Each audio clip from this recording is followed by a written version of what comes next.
El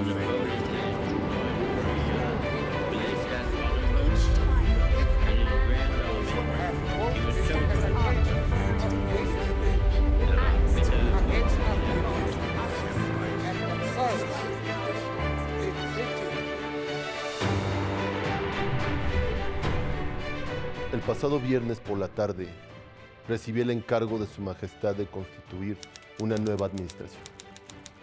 He empleado la parte más importante de esta tarea. Se ha formado un gabinete de guerra con 5 miembros representando, con los liberales de la oposición, la unidad de la nación. Los 3 líderes de los partidos han aceptado servir tanto en el gabinete de guerra como en altos cargos. Los 3 servicios de combate han sido designados. Era necesario que esto se hiciera en un solo día.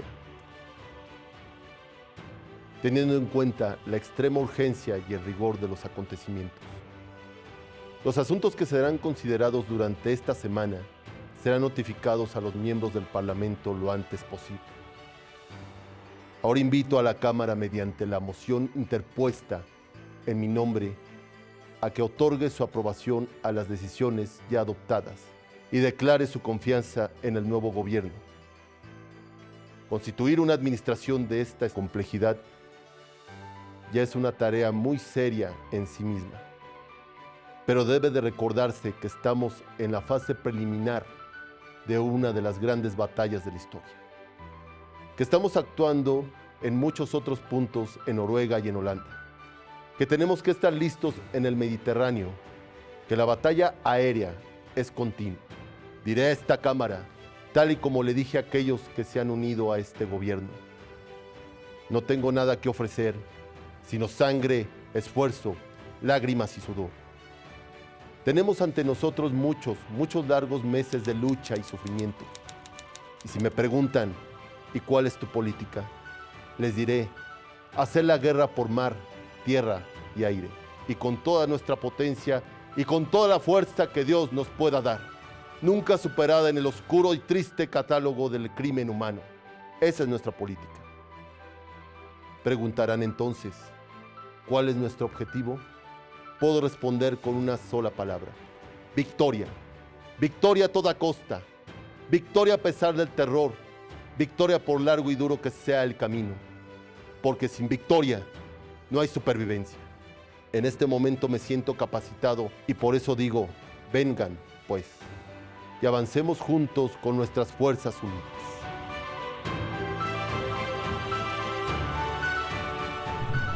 Sangre, esfuerzo, lágrimas y sudor. El título del discurso que dictó Winston Churchill en 1941.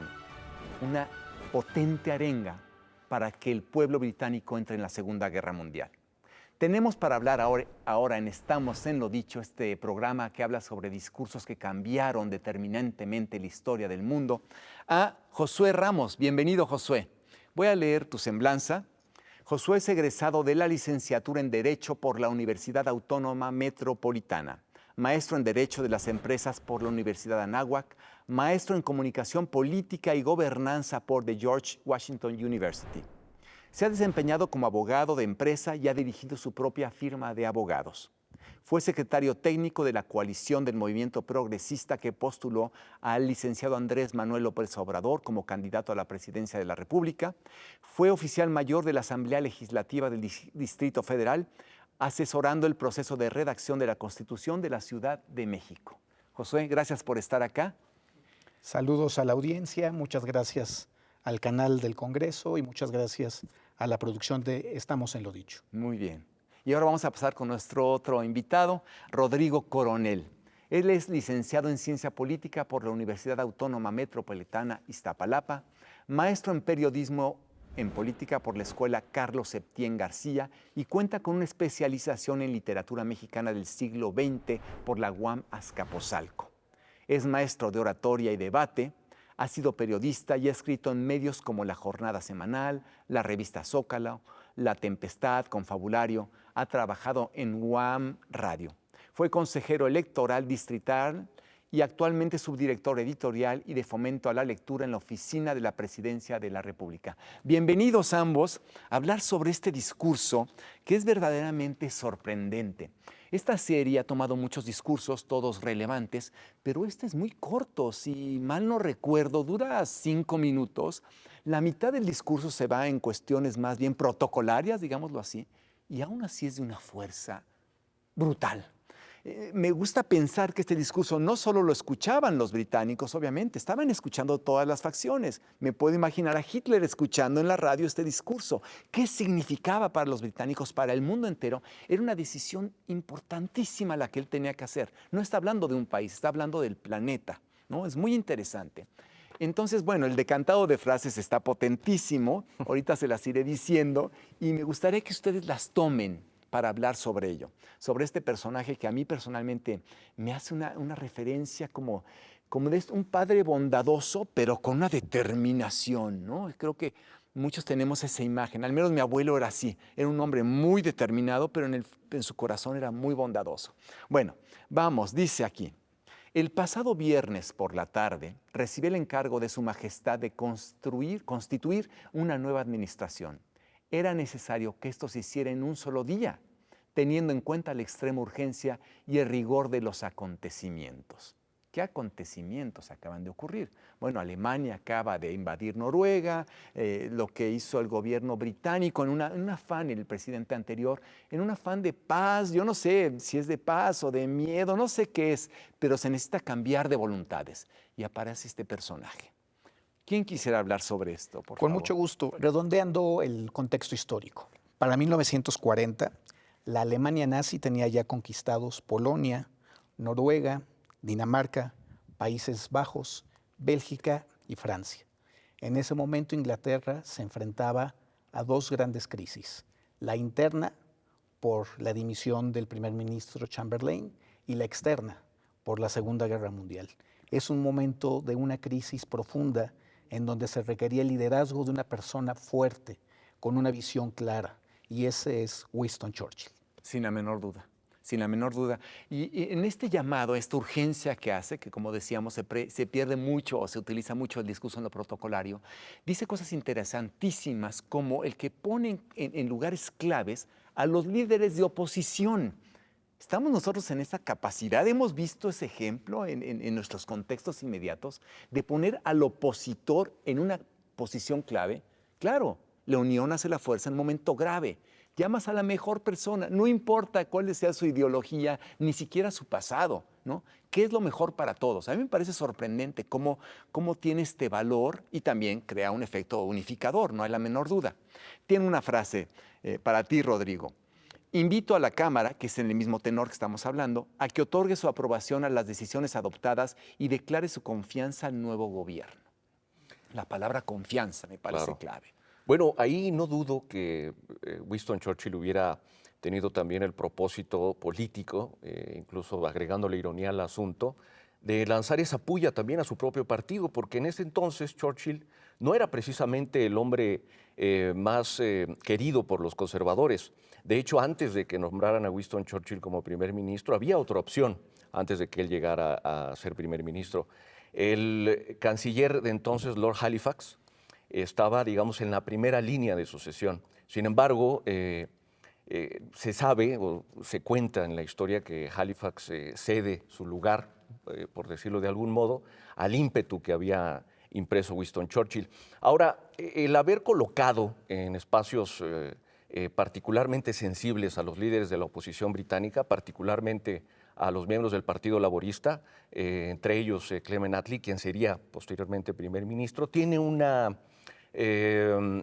jiribilla política, y es que los hace de alguna manera también aliados forzosos en una circunstancia como en la que estaba atravesando el Reino Unido, que era enfrentarse nada más y nada menos que a los totalitarismos. Sí, a ser aliados fascistas. dentro de su pueblo, para ser aliados también con las otras naciones que vendrá después. Es correcto. Y dice una frase: estamos en la fase preliminar de una de las grandes batallas de la historia.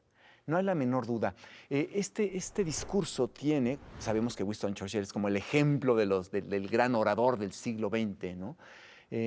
¿Cómo preparar con claridad y diciendo las palabras como son, para un proceso largo y doloroso? Como sería decir con toda claridad la enfermedad que tienes y que tienes que ver. No hay manera de falsearlo. Entonces, ¿Cómo logra, cómo ven ustedes, cómo logra Winston Churchill, por una parte, ver la realidad con todo su... De hecho, describe con palabras muy crudas al régimen nazi, dice, si no me equivoco, como los crímenes más grandes, las atrocidades más grandes que se han cometido en la humanidad. No se come ninguna palabrita, lo dice así, al menos como... Entonces, ¿cómo logra Winston Churchill, entre una parte, confrontar ese dolor, ese prolongado momento de batalla que tienen y al mismo tiempo motivar? ¿Qué sientes a ese respecto? ¿Qué sienten ustedes a ese respecto? Sí, mira, para mí es una pieza de oratoria completa por el contenido, como bien dices, y también por la ejecución. En los que estudiamos el discurso político, identificamos claramente las diferentes necesidades que se tienen. Uno, identificar a tu villano o a tu enemigo, que en este caso es el régimen nazi. Dos, la forma en que lo vas a enfrentar. Tres, la claridad que tiene él en el objetivo final. Recordaremos que en el discurso dice, nosotros vamos por la victoria. No hay forma de que no planteemos el objetivo de este gobierno por la victoria. Y en ese momento eran pocas las expectativas de la victoria del reino inglés por las condiciones imperantes en el mundo. Y finalmente termina con una llamada de acción diciendo, todos son bienvenidos, por favor, todas y todos súmense. Y me imagino que él en su foro interno estaba pensando no solamente en el pueblo inglés, sino incluso en todo el mundo, porque sabía él que era la única forma de hacerle frente a esta Alemania nazi tan poderosa militarmente. Claro, y creo que estas 4 palabras que utiliza, que ya se han vuelto parte del léxico de los discursos, o vamos, se han utilizado, y tampoco él fue el que no inauguró esas palabras en los discursos, pero las toma y las coloca en su lugar, ¿no? Y nos dice, no tengo nada que ofrecer sino sangre, esfuerzo, lágrimas y sudor. Qué interesante porque dice, no tengo nada que ofrecer más que, pero quien lo ofrece lo está pidiendo también. Bueno, finalmente Winston Churchill enfrenta a los nazis en un momento especialmente complicado. Los aliados todavía no entraba a la guerra a los Estados Unidos, los triunfos alemanes eran muy consistentes. En Italia el régimen de Mussolini estaba por las mismas. Y ahí lo vamos a dejar, en el momento de emoción. Estamos por entrar a la Segunda Guerra Mundial. Winston Churchill, de alguna manera, declarando la guerra, ya la había declarado, pero ahora sí, declararla de verdad, vamos a defendernos con certeza y con victoria. Regresemos después del corte.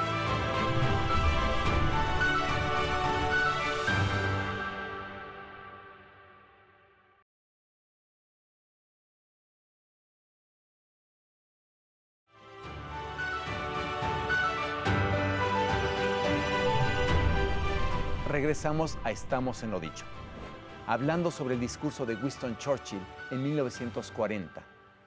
Y por favor, Rodrigo, retomemos las ideas que veníamos hablando. Nos dejamos al punto de estallar la batalla. Vamos a retomar la batalla y el discurso. La batalla y el discurso. Churchill era un gran creador de estos, casi que podríamos decir, jingles. Ahora, hoy en día, recordamos sus palabras por lo potente que fueron. Pero no son las únicas. Churchill, entre la larga trayectoria retórica y como orador que tuvo, acuñó otras tantas. Hoy en día damos por sentado referirnos al Medio Oriente, y esa es una construcción geográfica, retórica del propio Churchill. Decirle cumbre a las reuniones de líderes políticos en el mundo es igualmente una puntada de Churchill. Y llamarle, por ejemplo, telón de acero al telón finalmente que divide a la Unión Soviética del resto de Europa es otra genialidad de Churchill, entre muchas otras. Estas capacidades del gran orador de crearnos imágenes, ¿no? En una imagen ya resumo todo. Claro. Y hay aquí frases que también nos van a crear imágenes muy fuertes. Dice Winston Churchill, si me preguntan, ¿y cuál es su política? Les diré, hacer la guerra por mar, tierra y aire, con toda nuestra potencia, con toda la fuerza que Dios nos pueda dar. No deja un territorio sin batalla. ¿Qué decimos al respecto, Josué? Pues mira, ahí hay una conexión poderosa con la divinidad. Claramente retomemos el momento histórico. Parecía una misión francamente improbable, ganar la guerra. Entonces Churchill les dice, esto es lo único que yo les puedo ofrecer, y a su vez, como buen líder, se los exijo, y lo que se nos viene por delante es trabajo, trabajo, sufrimiento, por todos los medios posibles, con toda la fuerza que Dios nos dio, porque tenemos un objetivo claro que es la victoria de la democracia, la victoria de la libertad, la victoria de esos valores que representaban el imperio inglés. Y te estás adelantando, y qué bueno que lo has hecho, porque eso está rondando todo el tiempo en este discurso. Porque es una retórica que logra la victoria a través de la retórica. Es decir, cómo me motiva teniendo todas las de perder, pero es esa fortaleza de espíritu que transmite, ¿no? Y dice, retomándolo, ¿cuál es nuestro objetivo? Puedo responder con una sola palabra. Victoria, victoria a toda costa, porque sin victoria no hay supervivencia. Y esto me encanta porque, bueno, creo que lo han de adaptar también los jugadores de cualquier equipo, ¿no? O sea, no existe otra opción y eso me gusta. Y realmente no había otra opción. Pero el saberla, verla con esa claridad y decir, solo tenemos este único objetivo, da un rumbo. No hay a dónde ir, no podemos irnos de vacaciones a esperar la respuesta, hay que tomarlo ahora. Y creo que es una lección en la vida poderosísima, cuando hay que tomar el toro por los cuernos y solo ver la victoria. Está hablando de certeza. ¿Qué podríamos decir al respecto? Finalmente, había una amenaza directa a los valores tradicionales de la democracia y del mundo occidental. Eso representaba el fascismo. Y efectivamente no había otra opción. Era eso o la barbarie, eso o el fascismo, el totalitarismo, la persecución, la censura. Era todo lo contrario a lo que se esforzaba por establecer el mundo occidental y específicamente el mundo democrático occidental. Claro. Y tenemos aquí otra frase también, en esta arenga que empezamos diciendo al principio. Vengan, pues, y avancemos juntos con nuestras fuerzas unidas. ¿A quién es el llamado?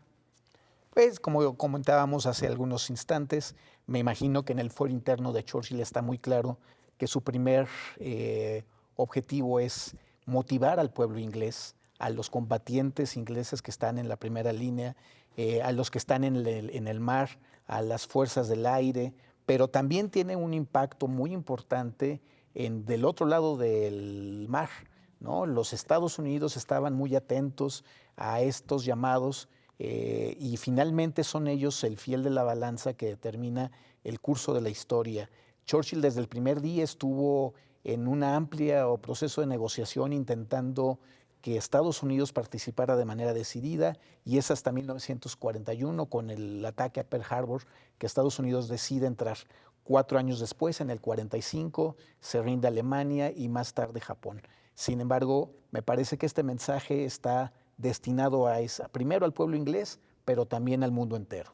Por supuesto, recordamos un discurso del cual ya hablamos, de Roosevelt, en el cual está justificando el apoyo de Estados Unidos a los aliados, porque él dice en su discurso, mientras Gran Bretaña esté luchando en el Atlántico, estamos protegidos, ¿no? Aunque nadie cometería, dice, francamente, la estupidez de venir a atacarnos, cuando no existían las armas para ese entonces. Ahora, después ya se tuvo ese miedo, ¿no? Pero qué importante es esta decisión decisión mundial de Churchill y la posición clave que cumple Gran Bretaña en sus últimos estertores de imperio, ¿no? Importantísima decisión. ¿Qué frases quedan en ustedes que deberíamos de verter ahora sobre este discurso? ¿O qué implicaciones? Hay una, casi como tenía la fuerza de un díptico, casi de un aforismo. Decían en ese entonces que cuando las personas, el auditorio que escuchaba a Adolfo Hitler, les hacía pensar que él podía hacer todo lo que se proponía. Y sin embargo, Churchill hacía pensar a su auditorio que ellos podían hacer todo lo que se propusieran. Churchill apelaba a los valores de la fortaleza, el valor, la esperanza finalmente. Y del otro lado, del lado del fascismo, pues habían apelaciones directas al miedo, al control, a la supremacía. Y finalmente Churchill utilizó la oratoria para el bien y los fascismos la utilizaron para para el mal, ¿no? Para el mal. Propiamente. Me hace pensar un poco o mucho, que yo creo que los grandes líderes siempre tienen en cuenta, o no lo sé, pero este concepto estoico del amor fati, el amor al destino. Es decir, en el sentido de que no necesariamente tengo que desear o amar una condición del destino, que sea, como he dicho, una enfermedad o una condición que me supera. Pero qué importante este amor fati estoico, que por eso soy estoico, soporto lo que ocurre en las vicisitudes. No es que las acepte, pero hay que aceptar. Si no vemos el destino con esa claridad estoica, ¿cómo lo voy a afrontar? Que es un concepto ya en estas sociedades muy hedonistas, en que todo va a la comodidad, al gusto, como que estos conceptos nos molestan. ¿Por qué voy a aceptar el destino? No significa que yo no tenga injerencia en el destino, ¿no? Pero no puedo cambiar el clima. Yo solo no voy a cambiar el contexto político o voy a cambiar las razas ni a mis vecinos. ¿Cómo acepto este destino? Y entonces sí le doy la vuelta con mi percepción. En este caso, le está viendo el destino con franqueza y dice, en esta resolución para algo duro por el que vamos a pasar. Me parece un concepto muy clásico, desde los griegos y romanos, que lo toma él. ¿Qué podemos decir al respecto? Sí, yo creo que es un llamado a la responsabilidad de cada uno de nosotros, de participar en política, de estar pendientes de los asuntos de la comunidad, de enterarnos de qué es lo que pasa en nuestra colonia, en el colegio de los hijos, en los centros de trabajo, y hacer estas aportaciones valiosas. Rescataría de Churchill también su estilo de liderazgo. Es muy conocido que mientras las fuerzas aéreas de Alemania bombardeaban Londres, él salía a las calles a dar paz y tranquilidad a sus ciudadanos, mientras que del otro lado tuvieron que encontrar a Hitler escondido en un búnker a más de 30 metros de profundidad. Son dos visiones de cómo enfrentar la vida, de cómo enfrentar los problemas y cómo ser creadores de nuevas realidades. Me gustaría apuntar una anécdota. Por supuesto. A propósito de lo que dijo Josué y lo que has comentado tú. A diferencia de lo que uno podría pensar, aceptar ser primer ministro de una potencia en guerra, asumiríamos que pues, entre una posición así, la persona que llegara a ese cargo estaría nerviosa, estresada, agobiada. Sin embargo, dice Churchill, y vamos a creerle, vamos a cometer la ficción de creerle, que ese día durmió muy plácidamente, porque sabía que el destino lo había colocado en esa posición. El amor fati. El amor fati. Sabía que todas y cuantas cosas le ocurrieron en su larga carrera política estaban destinadas a llevarlo hasta esa posición en ese momento específicamente. Y dice que llegó a su casa a las 3 de la mañana, después imaginamos de un día muy ajetreado, y se durmió, como pocas veces se había dormido. Porque tenía también esta idea de que era un hombre destinado a lograrlo, y vamos a concedérselo, creo que sí, porque si de algo hablaba bien Churchill era de sí mismo. Y cómo no, a lo mejor podemos dormir tranquilos sabiendo que todo tiene solución. Porque ¿se recuerdan este cuento de esto también pasará? Esto también Así como pasará. también pasan los grandes momentos de alegría, también pasará, también la guerra ha de pasar. Y eso nos daría tranquilidad. Y además, bueno, no se preocupa, se ocupa. Es lo interesante, cómo se ocupa Churchill de esta situación. Y nos habla y me hace pensar en el magnetismo, porque la certeza opera de la misma manera. Es decir, en magnetismo, más y más es más. Menos y menos da menos. Pero más y menos da menos. Es decir, si yo dejo escapar un pensamiento de duda, ya no es certeza. La certeza no puede ser a medias. Hay cosas que pueden ser a medias, pero la certeza no.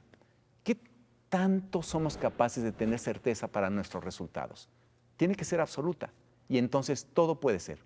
Podemos ganar la victoria aunque seamos menos, aunque nos sintamos en una posición inferior. Lo importante es la certeza. ¿Quién tiene más certeza? ¿Quién logra más resultados? Me gustaría que ahora hiciéramos una reflexión sobre este discurso, una reflexión final, ¿no? ¿Qué queda en nosotros? ¿Qué queda en ustedes? Con mucho gusto comparto mi opinión con la audiencia del canal del Congreso. Para mí, el ejemplo de Winston Churchill es un ejemplo de liderazgo potente, fuerte, decidido, que está siempre al frente de su pueblo. Para mí es la comprobación histórica de que la palabra es poder. Es la comprobación de que las ideas y el espíritu inquebrantable es más fuerte que las balas. Yo me quedo, más allá de este discurso y de los muchos discursos que pronunció Winston Churchill a lo largo de su carrera, con el ejemplo que le dio a su pueblo, con hablarle, comunicarse con él, hacer equipo con él y la certeza de que en la colectividad y en la unión está la fuerza para enfrentar cualquier vicisitud que se presente. Claro, un franquísimo ejemplo de liderazgo, ¿no? Veo la realidad y tengo determinación. Qué gran ejemplo. Qué gran Pues ejemplo. escuchémoslo, es muy breve, revísenlo. Estamos en lo dicho.